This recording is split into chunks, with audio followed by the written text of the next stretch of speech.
Hello guys, लर्निफाई IQ के YouTube channel में आप सभी का बहुत बहुत स्वागत है। मेरा नाम है अविनाश प्रताप सिंह और हम इस सीरीज़ में इन्वॉल्वमेंट पढ़ रहे हैं। हमने अपने लास्ट लेक्चर में चैप्टर 17 शुरू किया था। तो आप जो लास्ट पार्ट है चैप्टर 17 का, जो कुछ टॉपिक्स बच गए हैं उनको देख लेते हैं। तो चलिए शुरू करते हैं। तो जो हमारा लैंड डिग्रेडेशन हो रहा है और जो डेजर्टिफिकेशन का टॉपिक हमने देखा था, उसको हम एड्रेस कैसे कर रहे हैं, या फिर उसको एड्रेस करने के लिए कौन कौन से स्टेप्स उठाए जा सकते हैं, है ना। तो आपको पता होगा जो सस्टेनेबल डेवलपमेंट गोल है हमारे 17 यूनाइटेड नेशंस के द्वारा दिए गए, उसमें से जो 15th वाला है लाइफ ऑन लैंड जिसमें है, उसमें एक गोल हमारा ये भी है, to promote sustainable use of terrestrial ecosystem, sustainably manage forest, combat desertification, halt and reverse land degradation and halt biodiversity loss. फिर पुराने समय के मुकाबले जो हमारा डेजर्टिफिकेशन का रेट है वो 30 से 35 गुना ज़्यादा बढ़ भी चुका है। उसके साथ साथ जो 1/4 ऑफ ग्लोबल लैंड है हमारा, वो डिग्रेड हो चुका है लास्ट के 2 डिकेड्स में। जिस पे कितने लोग डिपेंडेंट है? 1500 मिलियन पीपल। तो बहुत बड़े नंबर्स में लोग इन एरियाज़ में रहते हैं। अगर यहाँ के लैंड और ख़राब हुआ तो फिर अल्टीमेटली इनकी लाइवलीहुड में इफ़ेक्ट होगा, इनका जो रहना है उसमें प्रॉब्लम्स आएंगी। तो बहुत सारी दिक्कतें हैं, है ना। तो अब हम कौन कौन से स्टेप्स ले सकते हैं लैंड डिग्रेडेशन को रोकने के लिए? तो सबसे बड़ा हमारा है सॉइल का कंजर्वेशन करना, है ना। जो डेजर्टिफिकेशन हो रहा है, जो डिग्रेडेशन हो रहा है लैंड का, वो सारा रिलेटेड किससे है? सॉइल के कंजर्वेशन से, है ना। तो सॉइल कंजर्व करने के कई तरीके हैं, एक एक करके इनको देख लेते हैं। पहला है हमारा क्रॉप रोटेशन। तो क्रॉप रोटेशन का सिंपली मतलब ये होता है कि अगर कोई एक पार्सल ऑफ लैंड है, सपोज करिए आपका कोई खेत है ए, है ना। तो इसमें आपने एक साल पहले साल लगाया वीट, फिर उसके बाद कोई और फसल लगाई, फिर उसके बाद कोई और फसल लगाई, फिर वीट में आए। मतलब आप रोटेट कर रहे हैं क्रॉप को, ऐसा नहीं कर रहे हैं कि हर साल वीट वीट वीट वीट चल रहा है ना। तो इससे होता क्या है, अगर आप एक ही टाइप की क्रॉप लगाएंगे किसी एरिया में, तो उस क्रॉप को ग्रो करने के लिए न्यूट्रिएंट एक ही टाइप लगेंगे, है ना। तो सपोज करिए कोई क्रॉप है जिसको फॉस्फेट बहुत ज़्यादा चाहिए ग्रो करने के लिए, तो वो हर साल अगर आप वही क्रॉप उगाते जाएंगे तो उस मिट्टी में फॉस्फेट का कमी हर साल बढ़ता जाएगा और एक पॉइंट के बाद नेग्लेजिबल हो जाएगा। तो उससे डिग्रेड हो जाएगी हमारी मिट्टी। वहीं पे अगर क्रॉप्स को रोटेट करेंगे तो उस केस में होगा क्या कि एक फसल को फॉस्फेट चाहिए, दूसरी को नाइट्रेट चाहिए, है ना। तो यूनिफॉर्मली अगर घटेगा इसका, जो हमारी मिट्टी है उसका अगर कंपोजिशन घटता है, उसका अगर न्यूट्रिएंट कंपोजिशन है, अगर उसमें चेंजेस आते हैं तो यूनिफॉर्मली आएंगे, और उस केस में उसको कंट्रोल करना इजी हो जाता है एज़ कम्पेयर टू कोई एक ही चीज़ खत्म हो रही है और उससे लैंड डिग्रेड हो रहा है। फिर उसके बाद स्ट्रिप क्रॉपिंग भी हम कर सकते हैं। स्ट्रिप क्रॉपिंग में बेसिकली क्या करते हैं हम, कि ऐसे स्ट्रिप्स में क्रॉप्स उगाई जाती हैं, देख सकते हैं आप। और वो भी अलग अलग यूजर्स के हिसाब से उगाई जाएगी। जैसे यहाँ पे पाम ट्री लगा दिया ताकि विंड यहाँ ना पहुँचे, फिर यहाँ पे ओट्स लगा दिया, फिर कॉर्न लगा दिया। अलग अलग टाइप की, अलग अलग इनके ग्रो करने का टाइम होता है। तो सपोज करिए कोई क्रॉप 3 मंथ्स में ग्रो कर जाएगी और उसके नेक्स्ट वाली क्रॉप को कितना लग जाएगा? 7 से 8 मंथ। तो जब जब तक ये वाली क्रॉप पकेगी तब तक ये दूसरी क्रॉप फिर से लगाने का टाइम आ जाएगा। तो अल्टीमेटली होगा क्या कि साल के ऑलमोस्ट हर टाइम में कोई ना कोई क्रॉप इस पार्सल ऑफ लैंड में लगी रहेगी स्ट्रिप के फॉर्म में, है ना। तो उससे इरोजन कम हो पाएगा। इसी तरीके से पाम की अगर लाइन आपने लगा दी तो विंड इरोजन को रोकेगा ये, है ना। विंड तेजी से नहीं आएगी, टकरा कर रुकेगी। तो स्ट्रिप क्रॉपिंग के ये सारे यूजर्स हैं। फिर इसी में स्ट्रिप क्रॉपिंग का ही एक टाइप है इंटर क्रॉपिंग। तो इसमें डिफरेंट क्रॉप्स को उगाते हैं, वैसा ही टाइप है अल्टरनेट रोज में। जैसे पहली रो में एक उगाया, फिर उसके बाद बी को, फिर ए को, फिर बी को, है ना। और यूजुअली उनको डिफरेंट डिफरेंट टाइम लगाते हैं ताकि ये बची रहें। तो दोनों स्ट्रिप क्रॉपिंग और इंटर क्रॉपिंग ऑलमोस्ट सेम ही है, बस डिफरेंस यही होता है कि जो इंटर क्रॉपिंग होता है इसमें एक दो या दो तीन क्रॉप ही रहती हैं और एकदम क्लोज क्लोज इनको उगाया जाता है ना। क्लोज क्लोज उगाते हैं ताकि इसमें मैक्सिमम मैक्सिमम ईल्ड आ सके। इसमें क्या होता है कि ज़रूरी नहीं है कि यूनिफॉर्म हो सकता है एक स्ट्रिप इनकी पतली हो, फिर नेक्स्ट क्रॉप के लिए इन्होंने मोटी स्ट्रिप बनाई हो, फिर पतली स्ट्रिप, फिर मोटी। तो यूनिफॉर्मली नहीं रहती, वाइल इंटरक्रॉपिंग में लगभग आपको यूनिफॉर्मली मिलेगी। हालांकि दोनों में प्रैक्टिस सेम है कि स्ट्रिप में हम ग्रो कर रहे हैं, मल्टीपल क्रॉप्स को ग्रो कर रहे हैं, यूजर्स भी अलग अलग हैं उनके, है ना। तो दोनों मिलते जुलते कॉन्सेप्ट्स हैं। फिर इसके बाद है कंटोर प्लॉइंग। तो इसमें होता क्या है, अगर कोई हिली एरिया है, स्लोप वाला एरिया है, अगर स्लोप ऐसे है तो उसके परपेंडिकुलर ऐसे जो मेड़ होती है, जो बेड्स बनाते हैं हम, है ना, जो जुताई करते हैं खेत की, तो ऐसे परपेंडिकुलर वे में करते हैं। उससे होता क्या है कि जो पानी की जब सिंचाई करेंगे तो बहुत तेज़ी से नीचे नहीं जाएगा, रुक रुक के जाएगा। और जब रुक रुक के जाएगा तो उससे इरोजन हम रोक सकते हैं, है ना। ऊपर की टॉप लेयर बहेगी नहीं। यहाँ पे आप देख सकते हैं अगर स्लोप ऐसे है तो ऐसे परपेंडिकुलर उन लोगों ने पूरा बनाया है। अब यहाँ सींचेंगे जब इसको पानी से, तो धीमे धीमे पानी नीचे के एरिया में जाएगा और टॉप लेयर हमारी इरोड नहीं होगी। फिर मल्चिंग भी है, तो मल्चिंग में बेसिकली हम क्या करते हैं कि कोई ग्रास का टुकड़ा हो गया, हमारा स्ट्रॉ हो गया, इसको लेके जो मिट्टी है हमको उससे कवर कर देते हैं पूरी। तो इसके बेनिफिट्स क्या हैं? मॉइस्चर बच जाता है, इरोजन नहीं हो पाता, ड्राई नहीं हो पाता, कम पानी लगता है ऐसी क्रॉप्स को ग्रो करने के लिए। बहुत सारे अलग अलग बेनिफिट्स हैं, है ना। और मॉइस्चर जितना ज़्यादा इंटैक्ट रहेगा उतना ही कम चांस है कि इरोड हो वहाँ की टॉप सॉइल, और टॉप सॉइल इरोड नहीं होगी तो वहाँ की लैंड भी ख़राब नहीं होगी, है ना। फिर इसके बाद कॉन्टोर बैरियर्स हैं, तो जैसे हमने अभी प्लॉइंग देखा था वैसे ही यहाँ पे बैरियर बना दिए जाते हैं। जैसे मिट्टी का कुछ गड्ढे काफ़ी खोद देंगे, या फिर जो पत्थर रख देंगे यहाँ पे ऐसे ही परपेंडिकुलर स्लोप के, स्लोप जैसे यहाँ पे है ऐसे, तो या तो स्टोन्स का बना देंगे या सॉइल का ही बना देंगे या ग्रास वास रख देंगे। तो यूजली जो ट्रेंच बनाई जाती है, जो गड्ढा किया जाता है यहाँ पे, टू कलेक्ट वाटर, मतलब जब पानी गिरेगा तो इन्हीं गड्ढों में ये पूरा पानी भर जाएगा। तो ये आसपास का जो पूरा इनका एरिया रहेगा इसी से सीप होके पानी आता रहेगा और पानी की कम नीड लगेगी, है ना। मॉइस्चर कंटेंट हाई रहेगा, उससे ग्रासेस लग सकती हैं, क्रॉप्स लग सकती हैं, तो बहुत सारे बेनिफिट्स हैं। फिर रॉक डैम का कॉन्सेप्ट है, अगर कोई रिवर बह रही है तो उसमें अगर उसका स्पीड बहुत ज़्यादा है तो उसमें हम क्या कर सकते हैं, ऐसे पत्थर के छोटे छोटे डैम बना सकते हैं। उससे बेनिफिट क्या होगा कि जो पहले बहुत तेज आके मिट्टियों ऐसे साइड साइड में टकरा रही थी रिवर और इरोजन कर रही थी, अब वो इसका स्पीड स्लो हो जाएगा ऐसे कई डैम की वजह से, और वो धीमे धीमे इधर से निकलेगी, है ना। तो बेसिकली इरोजन से हम उसको बचा लेंगे। इसके बाद है टेरेस फार्मिंग, तो टेरेस फार्मिंग ऐसे देख सकते हैं आप, ऐसे टेरेस टाइप के स्टेप्स टाइप के बना दिए जाते हैं माउंटेन्स में। इसके भी ऑब्जेक्टिव ऑलमोस्ट सेम है कि माउंटेन में आप वैसे फार्मिंग नहीं कर सकते, बट जब इस फॉर्म में हम बनाते हैं तो क्रॉप्स ग्रो करना, वाटर रिटेन करना ईजी हो जाता है। हालांकि ये रिस्की फॉर्म भी है, अगर बहुत हाई स्लोप वाले एरिया में आप ऐसी प्रैक्टिस कर रहे हैं तो उस केस में होता क्या है, मॉइस्चर बढ़ भी सकता है इस नीचे वाले एरिया में, और पूरा का पूरा माउंटेन ही नीचे खिसक सकता है, लैंडस्लाइड हो सकता है, तो रिस्क तो बढ़ता है। फिर इसके बाद है कॉन्टोर बंडिंग, तो इसमें क्या होता है बेसिकली कि पूरा वैसा ही कॉन्सेप्ट है, अगर आपके पास कोई हिल है ना, तो यहाँ पे बस बेसिकली जो पत्थर की वो बनाई जाती हैं ऐसे परपेंडिकुलर, पूरी लाइन ऐसे पत्थर की बना दी जाएगी कई लेवल पे। इन सब का ऑब्जेक्टिव वही है, पानी को बहुत तेज़ी से बहने से रोकना, जो अगर इरोजन भी हो रहा है तो वो रुक रुक के जाए नीचे। तो कुल मिला के ये सारे कॉन्सेप्ट क्या है, लैंड डिग्रेडेशन को रोकते हैं, है ना। फिर विंड ब्रेक का कॉन्सेप्ट है, शेल्टर ब्रेक, तो कोस्टल और जो ड्राई रीजन होते हैं हमारे, वहाँ पे एक पूरी ट्री की वो बना दी जाती है, रो टाइप की, है ना। तो जब बहुत तेज़ी से हवा आती है समुद्र से या कोई ड्राई एरिया से, तो पहले ट्री से टकराती है और उनकी स्पीड स्लो हो जाती है, जिसके कारण आगे की जो मिट्टी है उसका इरोजन नहीं हो पाता या कम होता है। फिर इसी तरीके से सैंड फेंसेस होती हैं, यहाँ पे आप देख सकते हो वुडन की बनाई गई हैं, ऐसे रख दी गई हैं ताकि जब हवा चले तो इससे टकरा टकरा के बहुत दूर सैंड को ना ले जाए, यहीं पे रुक जाए, है ना। सिमिलरली यहाँ पे ट्री की वो देख सकते हैं लाइन आप। फिर एफॉरेस्टेशन हम कर सकते हैं, पेड़ों को और लगा सकते हैं, है ना। ओवर ग्रेजिंग ना हो उसके लिए रूल्स और रेगुलेशंस ला सकते हैं कि कोई एरिया है तो उसमें लिमिटेड वे में ओवर ग्रेजिंग हो। फिर डैम्स का कंस्ट्रक्शन कर सकते हैं, कोई रिवर है जिससे बहुत ज़्यादा अगर स्पीड है किसी रिवर की तो उसको स्लो करने के लिए डैम्स हम बना सकते हैं। फिर जियो टेक्सटाइल्स का यूज़ कर सकते हैं, तो जियो टेक्सटाइल अभी नया टर्म है। ये बेसिकली एक परमिएबल सिंथेटिक या नेचुरल फैब्रिक्स होते हैं, है ना।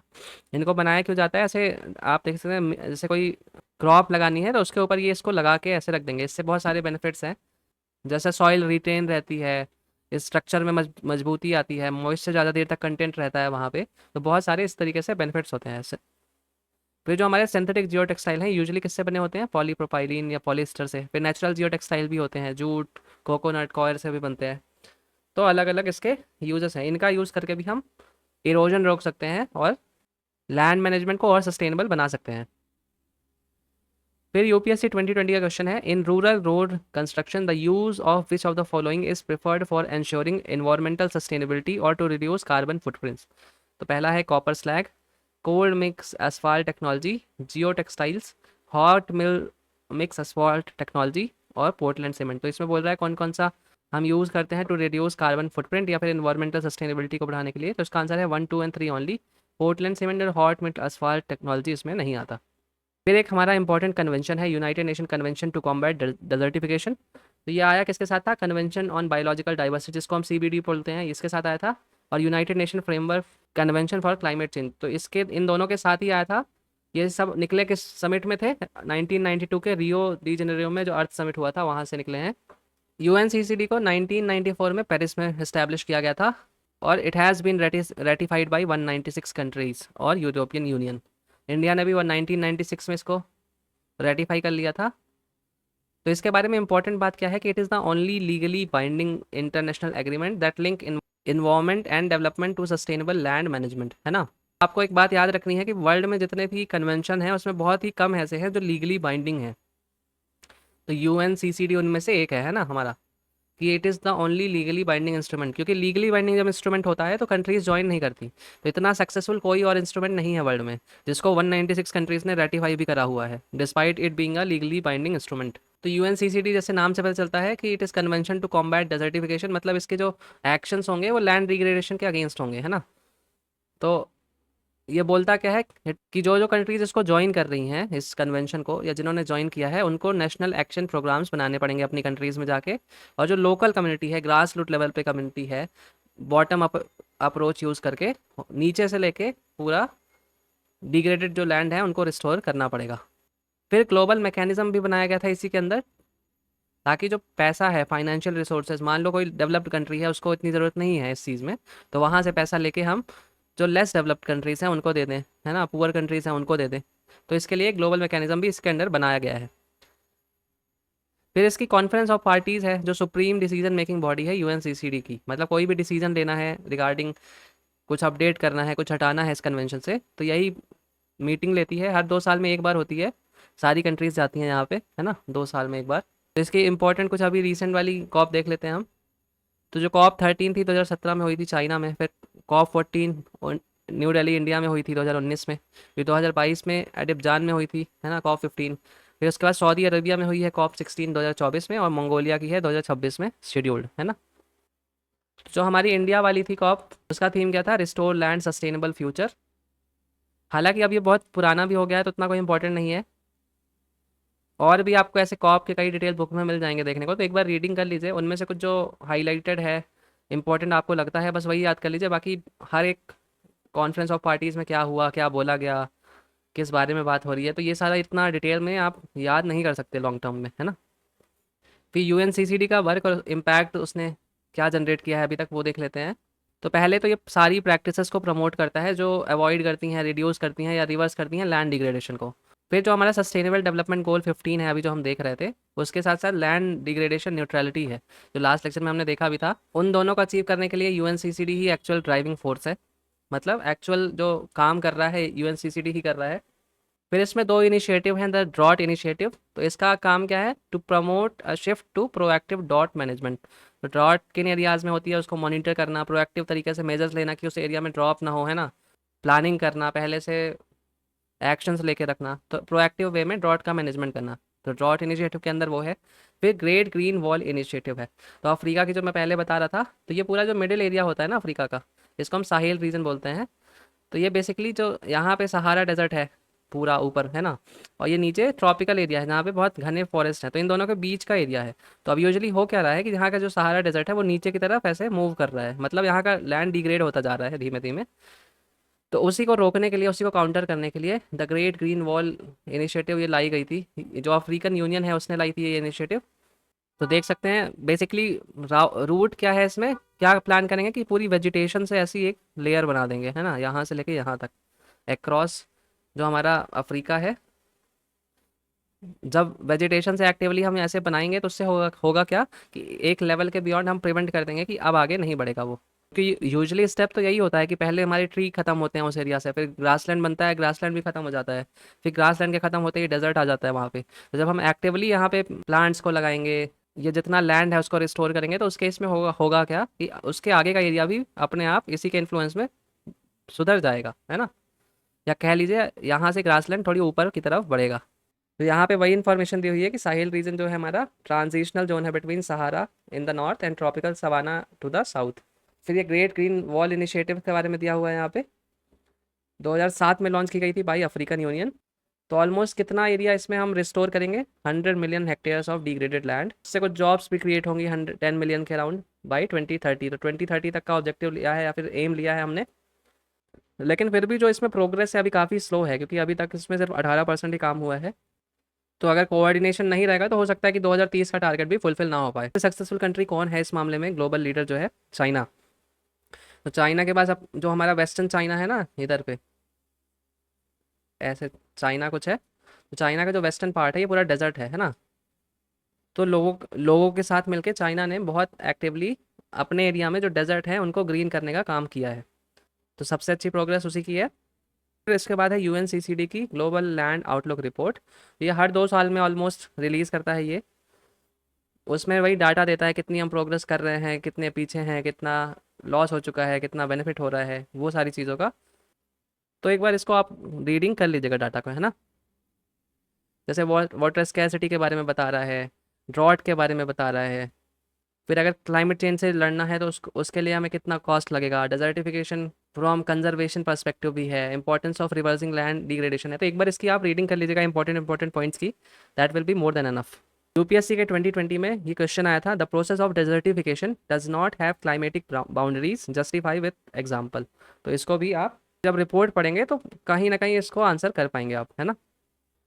यहाँ से आपको एनफ पॉइंट्स मिल जाएंगे और उससे फिर डायरेक्ट या इनडायरेक्ट एसोसिएशन बना के हम उसको कर सकते हैं।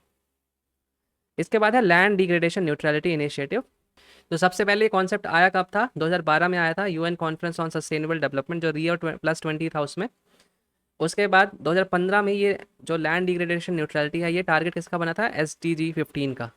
फिर यूएनसीसीडी का जो 12वां कॉप था उसमें इसको अडॉप्ट कर लिया गया था कि हम 2030 तक इसको अचीव कर लेंगे। 2030 तक मतलब अब इसके बाद हमारा लॉस नहीं होगा। लैंड डिग्रेडेशन न्यूट्रलिटी का मैंने बताया था लास्ट लेक्चर में, मतलब कि अभी जो लैंड डिग्रेड हो रहा है उसको हम इक्वल पोजीशन में ला देंगे। इक्वल पोजीशन मतलब कि ना डिग्रेड होगा ना उसको हम कंजर्व करेंगे, मतलब नो नेट लॉस पे। तो इससे एसोसिएटेड क्या इंपॉर्टेंट है? New Delhi declaration. तो यहीं पे 190 कंट्रीज़ ने एग्री किया था कि हम लैंड डिग्रेडेशन न्यूट्रलिटी को 2030 तक अचीव करेंगे, और उसके लिए अपने अपनी कंट्रीज़ में जाके लॉज बनाएंगे, एफर्ट्स भी लेंगे। और ये सारे राइट्स ऐसे नहीं होंगे जो फॉरेस्ट के लोगों को अफेक्ट नहीं करेंगे या वुमेन को अफेक्ट नहीं करेंगे, है ना। इसके लिए $300 बिलियन का फंड भी मोबिलाइज करने को बोला गया है। तो इंडिया के टारगेट्स क्या है? India will restore 26 million hectares of degraded land by 2030। तो ये एक इंपॉर्टेंट पॉइंट रख सकते हैं याद आप मेंस के पर्सपेक्टिव से भी, क्योंकि 2030 का टारगेट है ये, तो आप इसको आराम से अपनी जगह लिख सकते हैं ना। पहले हमारा क्या टारगेट था? 21 मिलियन हेक्टेयर्स का। उसके बाद हो गया है 26 मिलियन हेक्टेयर्स का। तो 17 चैप्टर में हमारी यहीं तक था। Thank you for watching the video. Like और सब्सक्राइब कर दीजिए ताकि जब नेक्स्ट वीडियो आए उसके नोटिफिकेशन आपको ईजिली मिल जाए। Thank you.